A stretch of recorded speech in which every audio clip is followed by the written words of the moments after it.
Bueno, ya somos 94. Esta segunda hora vamos a hablar un poquito, porque también es un tema un poquito largo, de lo que son las convulsiones neonatales. Para ello, vamos a hablar el significado de estas, la definición, epidemiología, etcétera. Acá tienen un bebé que miren, está con los bracitos hacia arriba, en alto diría yo, ¿no? Y probablemente si mostramos el video está con movimientos tónicos en miembros superiores.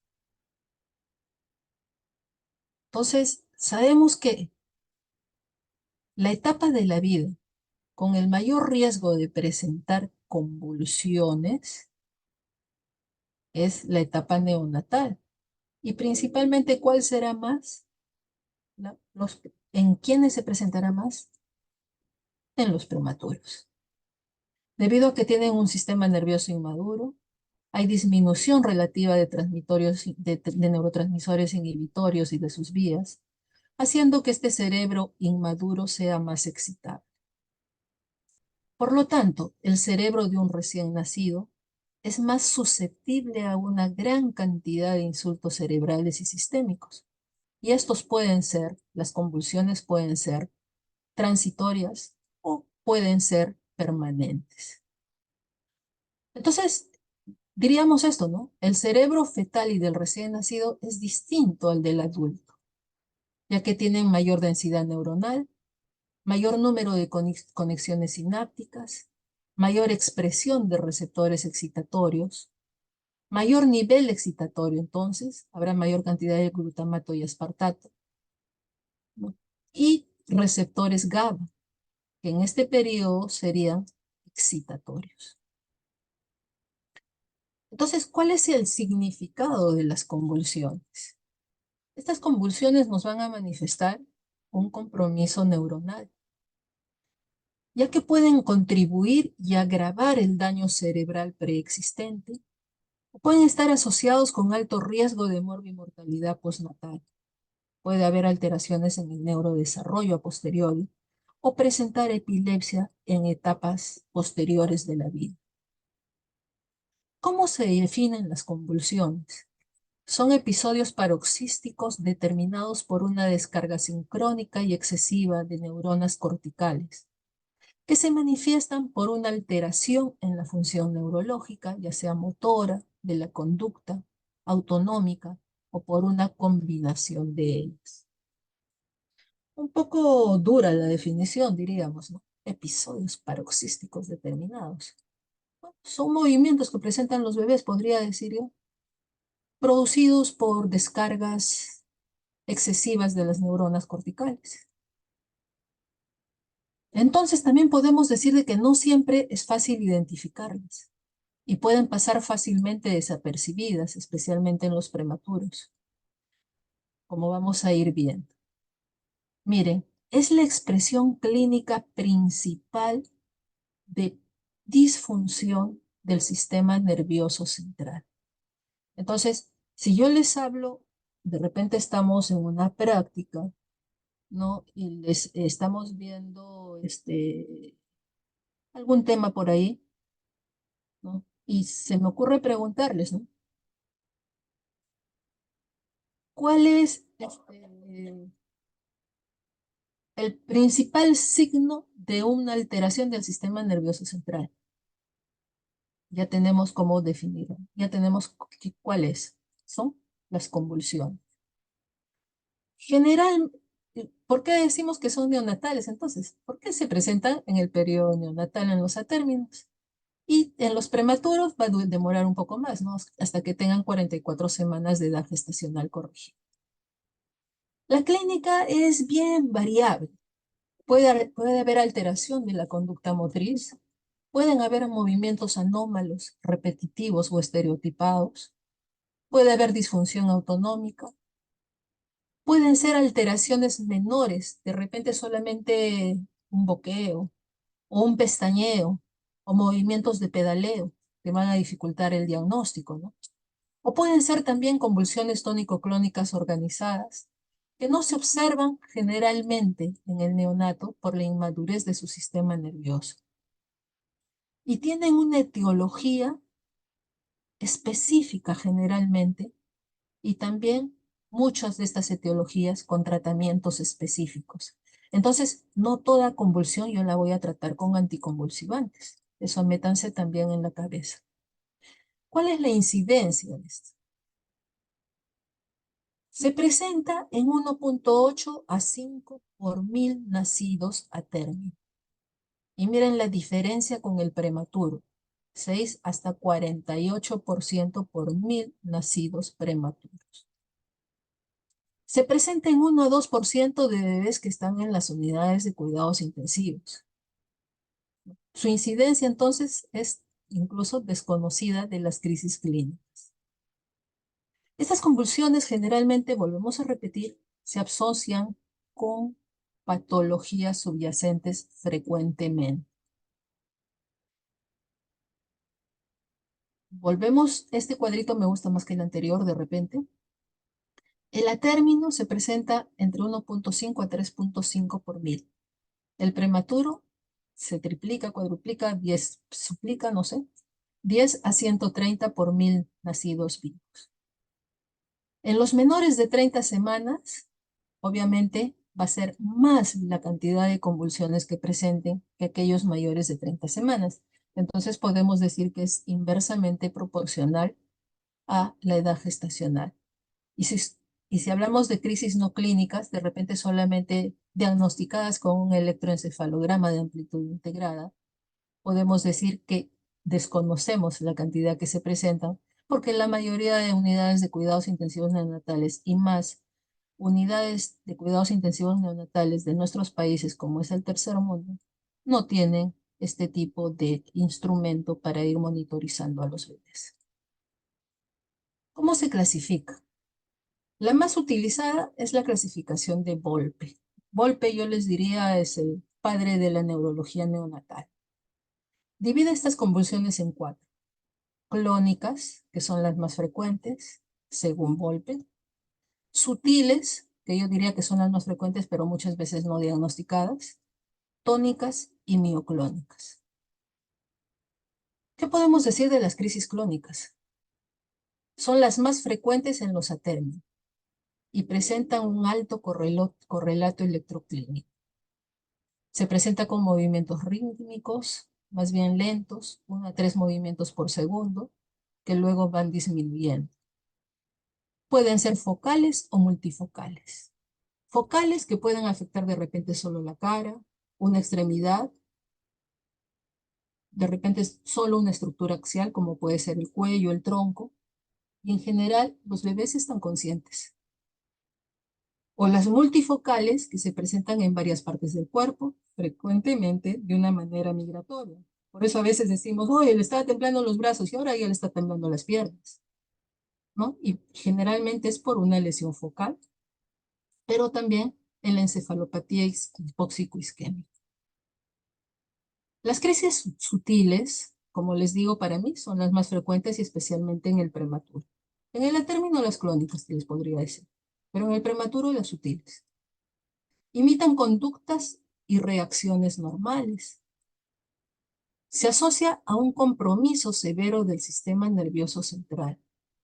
Se pueden presentar como problemas, fenómenos oculares, como desviación horizontal de los ojos, como sin sacudidas, apertura sostenida de los ojos con fijación ocular, movimientos de la boca y la lengua, de repente de masticación, succión, chupeteo. A veces decimos, ay, ese bebito está con hambre. No, muchas veces está convulsionado. O también movimientos de las extremidades, que pueden ser movimientos rítmicos de piernas, de repente un pedaleo, natación, que decimos, ah, se está moviendo, qué rico, es bien activo ese bebito. No, puede estar presentando una convulsión. Generalmente es por fenómenos del sistema nervioso autónomo. Hay cambios paroxísticos de la frecuencia cardíaca, respiratoria, presión arterial, salivación, etc. Suelen presentarse como síntomas acompañantes de crisis en los atérminos y en lactantes. Ay, no, perdón, esto se me ha ido esta lámina, ¿ya? No, esto no lo tengan en cuenta. Muy bien. Hablemos mejor de las tónicas. Son contracciones mantenidas de un grupo de músculos como la cara, extremidades o el tronco. Yo les aconsejo, si quieren diferenciar los tipos de convulsiones, hay muy buenos videos en YouTube, ¿no? En neonatos, que pueden irlas ahí también diferenciando. Pueden ser focales o también generalizadas estas tónicas, más frecuentes en los prematuros, pobre pronóstico, se acompañan de hemorragias intraventriculares generalmente, y las generalizadas tienen pobre correlato electroclínico. ¿Qué quiere decir? Yo estoy observando la convulsión y muchas veces se me presenta un electroencefalograma normal o levemente anormal, ¿no? A diferencia de las tónicas focales que sí tienen más electroencefalogramas anormales.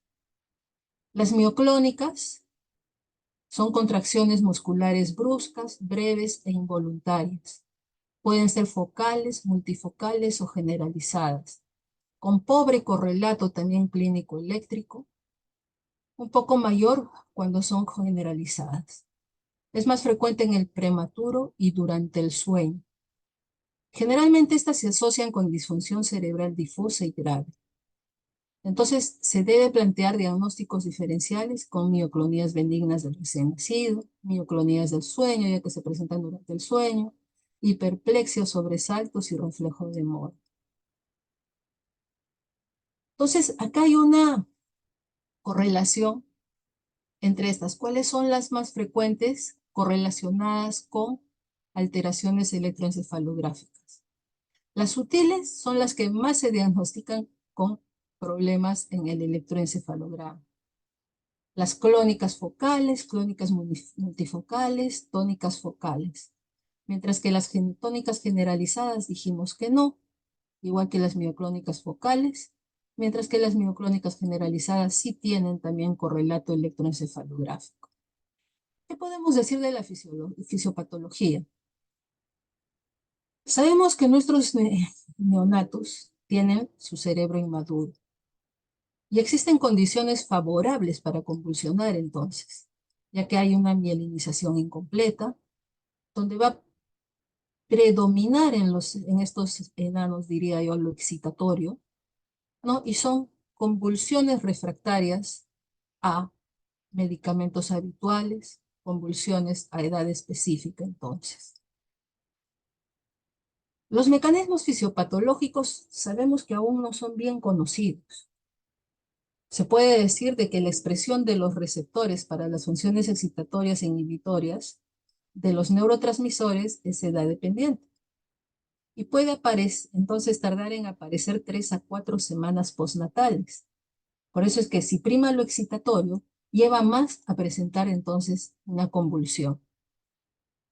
Normalmente lo que se produce es despolarización con rápida migración del sodio extracelular al interior de la neurona y hay repolarización posterior por el ingreso de potasio a la misma. Entonces, esta excesiva despolarización puede tener diferentes causas. Acá tenemos un cuadrito donde solamente, acá vamos a ver lo que es la fisiopatología, y creo que es la más simple que he podido encontrar, ¿no? Que hay 4 mecanismos probables de producción de convulsiones en nuestros neonatos. Puede ser por falla de la bomba sodio-potasio ATPasa, secundario a disminución del ATP, y generalmente esto es producido por hipoxia, isquemia o hipoglicemia. Puede ser producida la convulsión por un exceso de neurotransmisor excitatorio y generalmente esto es causado por hipoxia, isquemia, hipoglicemia. Diríamos, el agente etiológico es parecido, sí. Por eso el tratamiento de repente en estos dos es también parecido o es el mismo. Pero también se pueden producir convulsiones por déficit de neurotransmisores inhibitorios. Dijimos que hay aumento de los neurotransmisores excitatorios, como por ejemplo en el déficit de la piridoxina. O puede producirse una convulsión por alteración de flujo de membrana con aumento de la permeabilidad al sodio.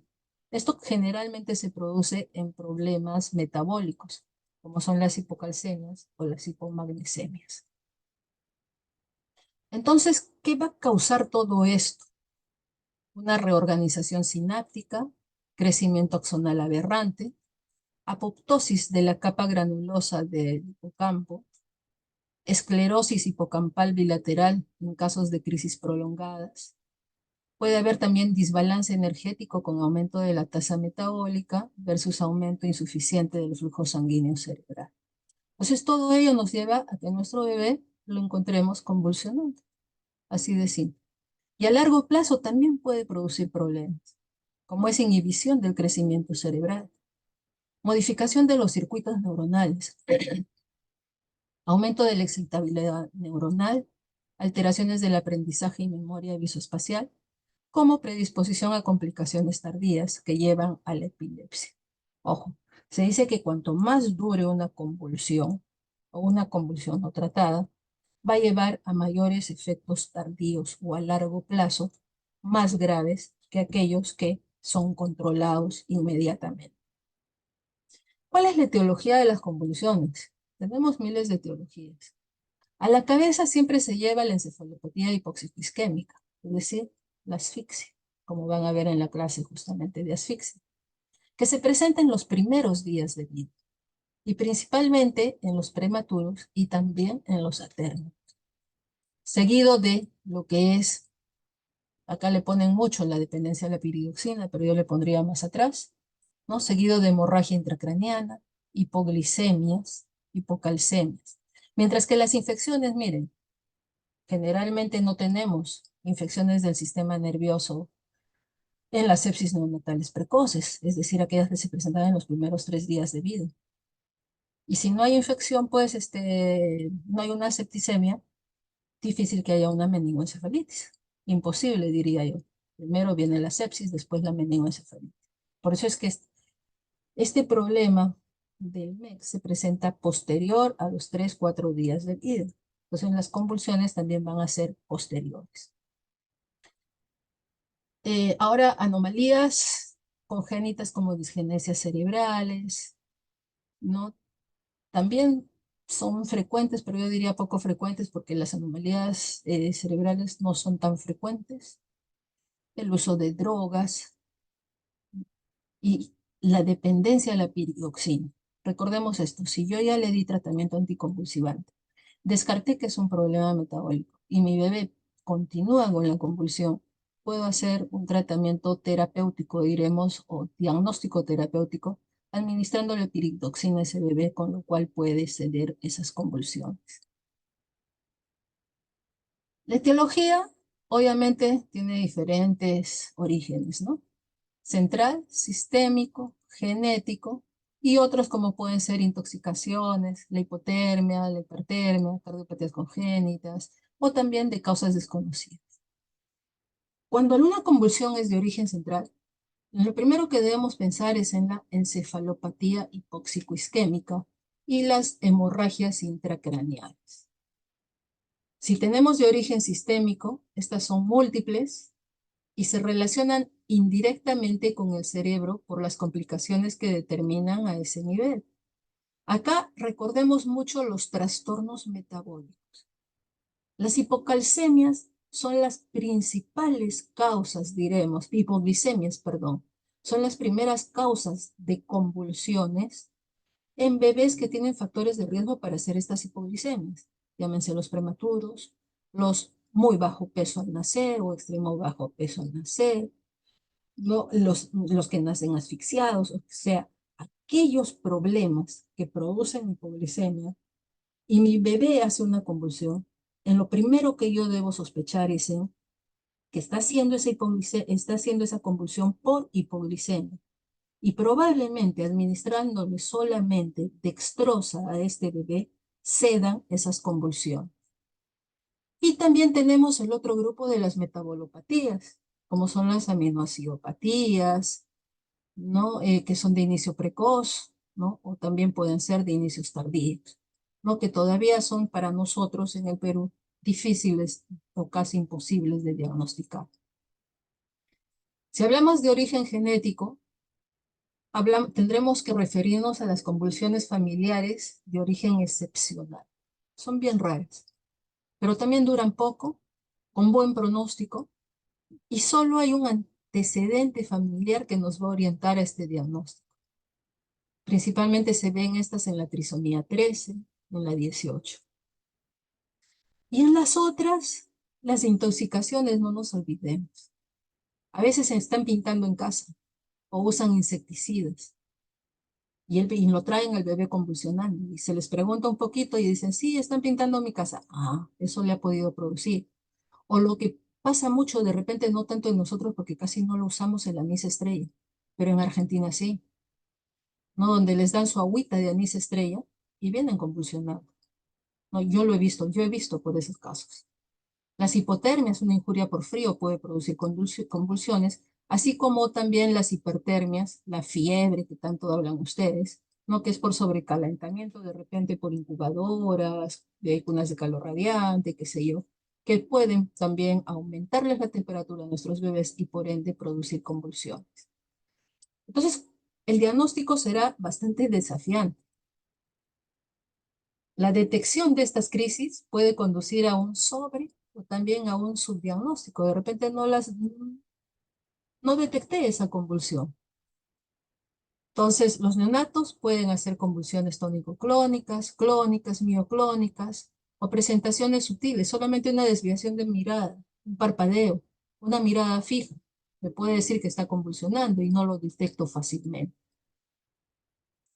Entonces, este diagnóstico suele hacerse clínicamente y clasificarse de acuerdo con lo que estoy observando clínicamente en mi bebé. Tendremos que realizar entonces una historia clínica completa, incluya datos del embarazo, del parto y antecedentes familiares, tiempo de aparición de las convulsiones, un examen físico completo, exámenes de laboratorio, electroencefalograma y neuroimágenes. Entonces, podemos decir, y esto es bien cierto, un diagnóstico basado solo en la clínica no va a identificar todas las convulsiones. Es necesario entonces, muchas veces, realizar el electroencefalograma, ¿no? Para detectar eventos electrográficos sin correlación clínica.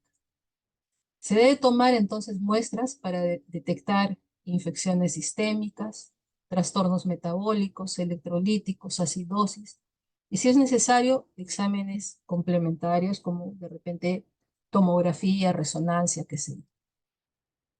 Entonces, volvemos a Volpe, nos habla de las crisis sutiles.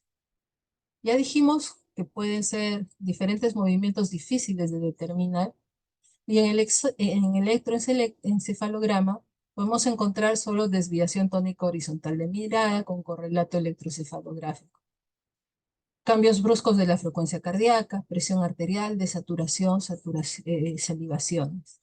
Son más frecuentes en los prematuros, las sutiles, ¿no? E indican compromiso severo del sistema nervioso central, como es la encefalopatía hipóxico isquémica y las malformaciones congénitas. Si hablamos de las clónicas, dijimos que eran movimientos rítmicos lentos, que pueden ser focales o multifocales, y siempre presentaban correlato electroencefalográfico, principalmente en los atérminos, y se asocia a daños difusos, encefalopatía, siempre asfixia, acuérdense de la asfixia en convulsiones, malformaciones congénitas, y también acordarse de los trastornos metabólicos. Las crisis tónicas, que pueden ser focales o generalizadas, las focales generalmente sin correlato electroencefalográfico, no generalizadas que pueden tener un patrón de estallido-supresión, y es la expresión del compromiso severo del sistema nervioso central, pensar en infecciones en las crisis tónicas jóvenes, ¿no? Y haremos diagnóstico diferencial con posturas de descerebración y de decorticación.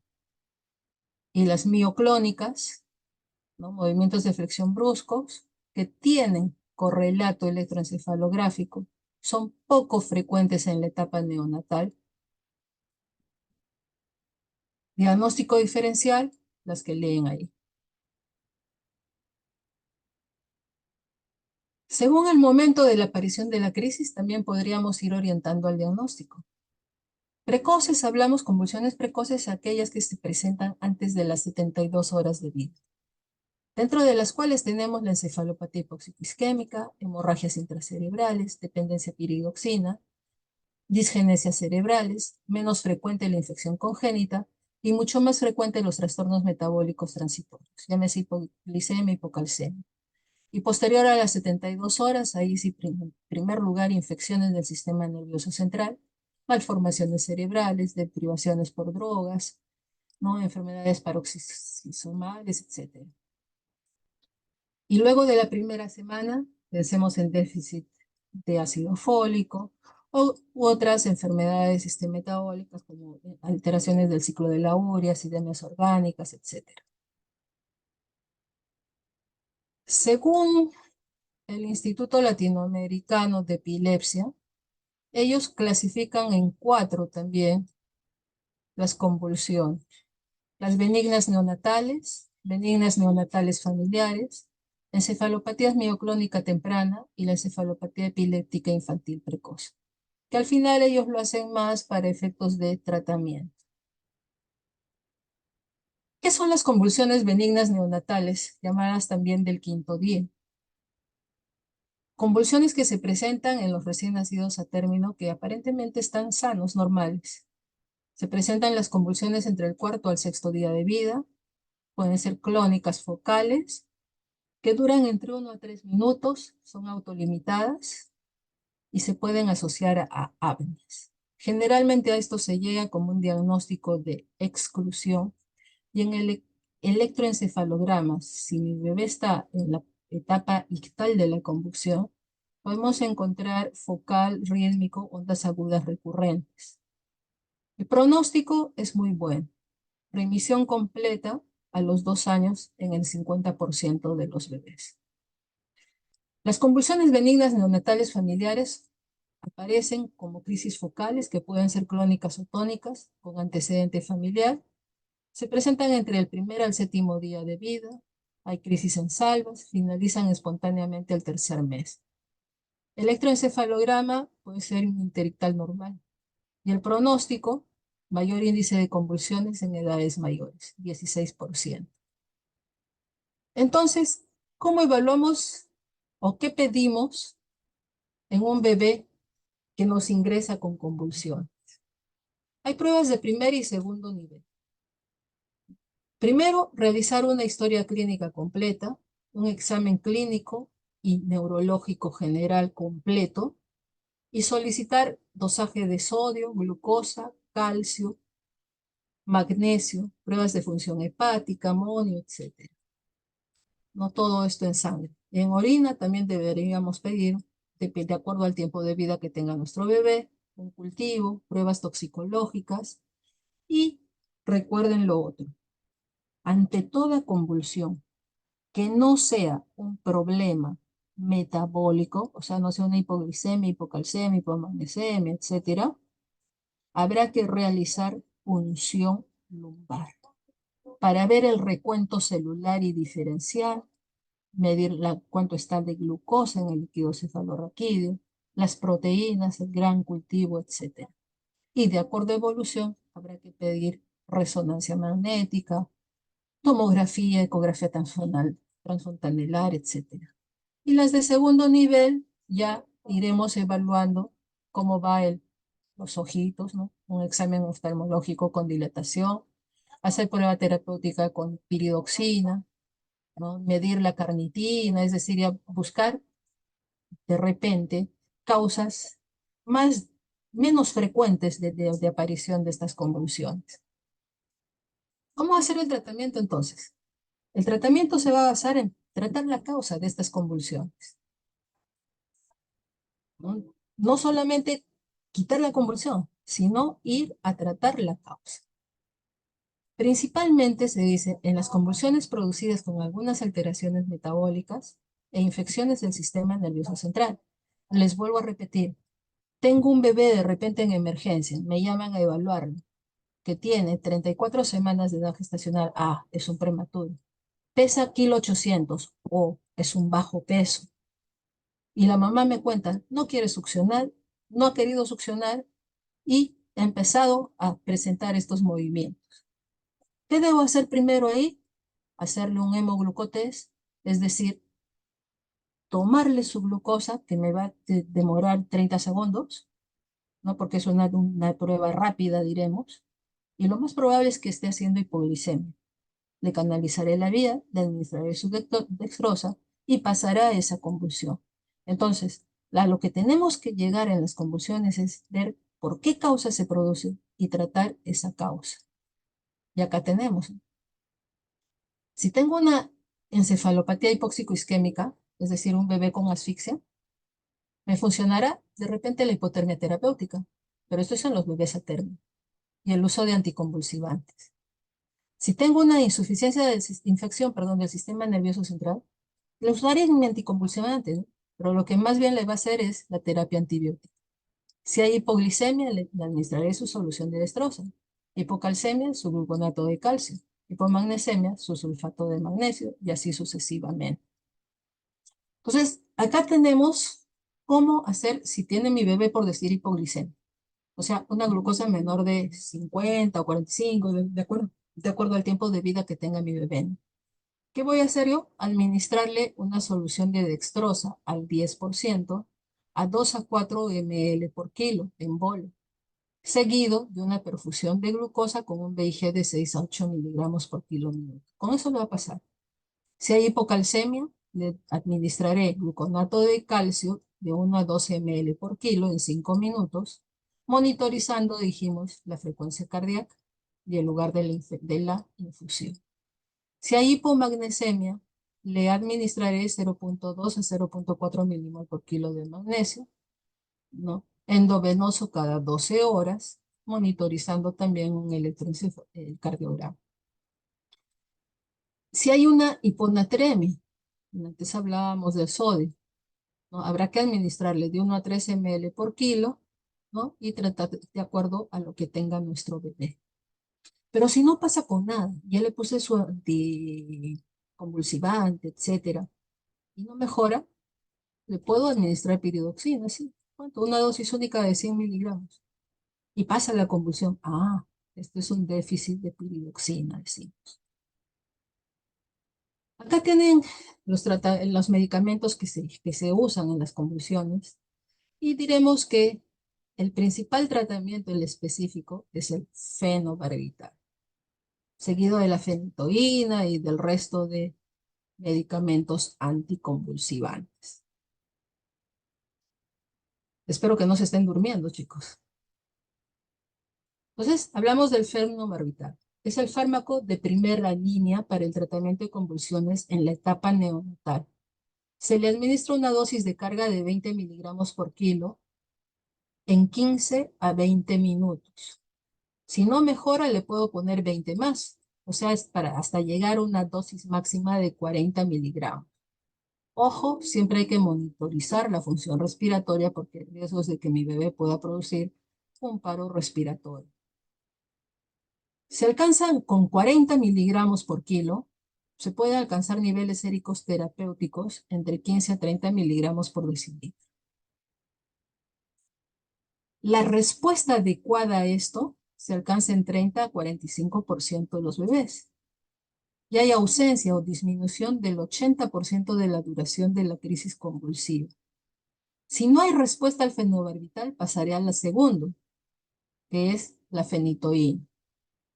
La fenitoína, la dosis de carga es la misma, pero hay que pasarlo con una velocidad de infusión no mayor de 1 miligramo por kilo. Hay que administrarlo directamente, pues es insoluble en soluciones acuosas y puede precipitar. Dosis máxima igual que el fenobarbital, 40 miligramos por kilo, y se puede repetir en 25 a 30 minutos. No se han reportado casos de rash, ni de hipertrofia gingival o de acné. Se dice que sería la mejor alternativa como fármaco de segunda línea en pacientes en que ha fallado el fenobarbital. En los casos de asfixia, en los que no existe un daño miocárdico aparente, muchas veces se ha reportado hipotensión y arritmia. Si no tenemos, o sea, si no nos pasa con esto, podríamos usar diazepam. El problema del diazepam es que casi no se usa en recién nacidos, ya que el tiempo de vida media es largo y principalmente compite con la bilirrubina por la albúmina. El viernes me parece que tienen la guía de práctica clínica de ictericia. La bilirrubina indirecta tiene que circular a través del torrente sanguíneo unida a la albúmina para no producir daño. Y si le doy yo diazepam, le va a quitar albúmina a la bilirrubina y nos va a hacer más daño de repente que bien. Con el resto de anticonvulsivantes hay poca experiencia. Tenemos ya algunas dosis por ahí, ¿no? Pero muy poco usadas de repente en nuestros bebés. El midazolam que se usó un tiempo bastante, ¿no? Que calma sí las convulsiones, pero se han reportado, por decir en prematuros, mioclonías y posturas distónicas. Hay buen perfil de seguridad en recién nacidos sedados y ventilados y nada más. Ahí cortaría. Los otros, el valproato de sodio, que actúa sobre receptores GABA, pero es hepatotóxico. La carbamazepina no hay experiencia en recién nacidos. Y la lidocaína generalmente la estamos usando en los estatus, diremos, convulsivos. Este es un cuadrito que nos habla de qué hacer en cada caso. Tenemos un bebé con sospecha de convulsión, ¿no? Se le confirma con el electroencefalograma si está disponible. Lo primero que debemos hacer es estabilizar la vía aérea y la perfusión. Si hay infección, pensaremos en darle antibióticos, ¿no? Si no, habrá que evaluar las causas fácilmente corregibles como la glucosa, electrolitos, calcio, magnesio, biometría hemática, gasometría arterial. No es nada de esto, le damos fenobarbital, ¿no? A 20 miligramos por kilo dosis, y si persiste le agregamos 20 más y después le dejamos como mantenimiento 3 a 10. Si persisten las convulsiones hay tres opciones. Le damos fenitoína a la misma dosis, le damos lidocaína o le damos levetiracetam. Si persisten las convulsiones, le damos piridoxina. Y si no mejora con esto, midazolam, ¿no? Es más o menos esta alternativa la que estamos usando actualmente. ¿Cuál es el pronóstico de estas convulsiones? Entonces, es variable, pues. Dependerá de la causa de repente. Se dice por decir, una encefalopatía hipóxico-isquémica que presente convulsiones, hay 30% de recurrencia, mientras que en una hipocalcemia no recurre, 0%. Si depende de la etiología, por decir, siendo el de peor pronóstico, una encefalopatía hipóxica global, disgenesia cerebral. Las otras tienen mejor pronóstico. Si son precoces y difíciles de controlar, el pronóstico va a empeorar. Riesgo de recurrencia de crisis en edades tardías es bajo, aproximadamente 8%. Resultado neurológico adverso, mayor riesgo de parálisis cerebral, retraso global del desarrollo. Acá tenemos algunas otras secuelas, como son retardo mentales, presencia de convulsiones en etapas tempranas de la vida, epilepsia y muchas otras secuelas más. ¿Qué tiempo de tratamiento le debemos dar? Esa es la pregunta que siempre hace. ¿En qué casos debemos mantener este tratamiento?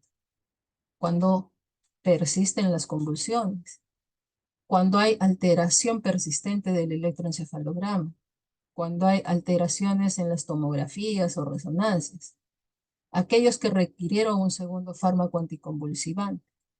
¿Y cuáles serían los efectos del uso a largo plazo del fenobarbital? Cambios conductuales, alteración de la memoria, dificultad de aprendizaje, lectura y comprensión. Por eso es que se dice que el anticonvulsivante solo se le debe dar el tiempo que necesite el bebé.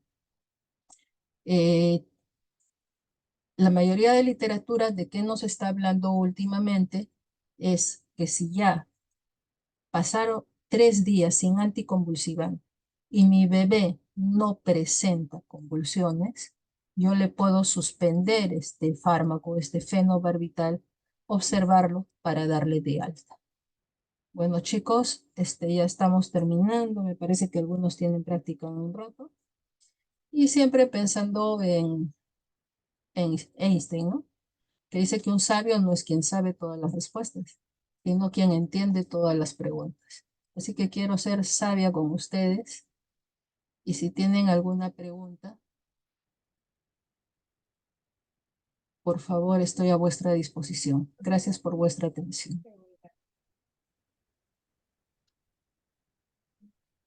¿Alguna pregunta? Oh, ahora tengo más alumnos. Sí, doctora, una pregunta. ¿Hay algún caso en específico en donde se pueda utilizar primero el diazepam antes que el fenobarbital? No, el fármaco de elección es el fenobarbital. En el caso de neonatología. En pediatría se usa primero el diazepam, pero en neonatología no, por los motivos que ya les he dado. Gracias. Doctora, Entonces, sería solo, dijo que en pediatría nomás, ¿no? Sí, el fármaco de elección continúa siendo todavía el fenobarbital. No hay otro que cambie eso. Gracias, doctora. ¿Quiero? doctora, sobre el fenobarbital en el tratamiento de primera línea, ¿hasta cuántas veces se debe insistir para luego pasar a segunda línea? Mira, ¿Hasta cuántas veces? tú le das un bolo de fenobarbital a 20 miligramos por kilo, entre 15 a 20 minutos y vas observando si cede o no la convulsión. Si no cede, en 20 minutos le pasas otro bolo de 20 miligramos por kilo. Lo observas, no cede, ya pasas a segunda línea, en este caso la fenitoína, ¿no? Pero ese es más o menos ese intervalo, ¿sí? Ah, ya, doctora, gracias. ¿Alguna otra pregunta?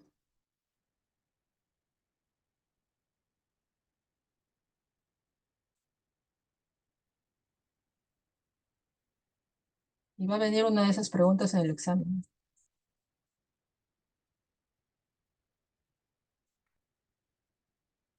Si no hay más preguntas, Sebastián, porfa, otra vez fotitos y me las mandas también. Ya, doctora, ahora se lo mando. Gracias.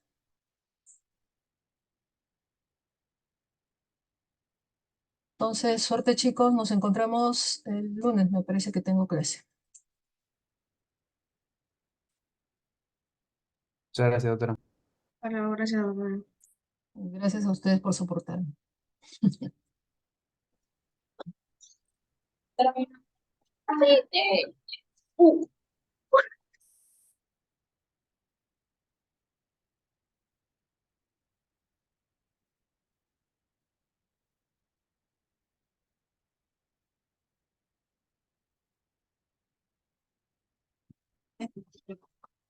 Ya dijiste chao.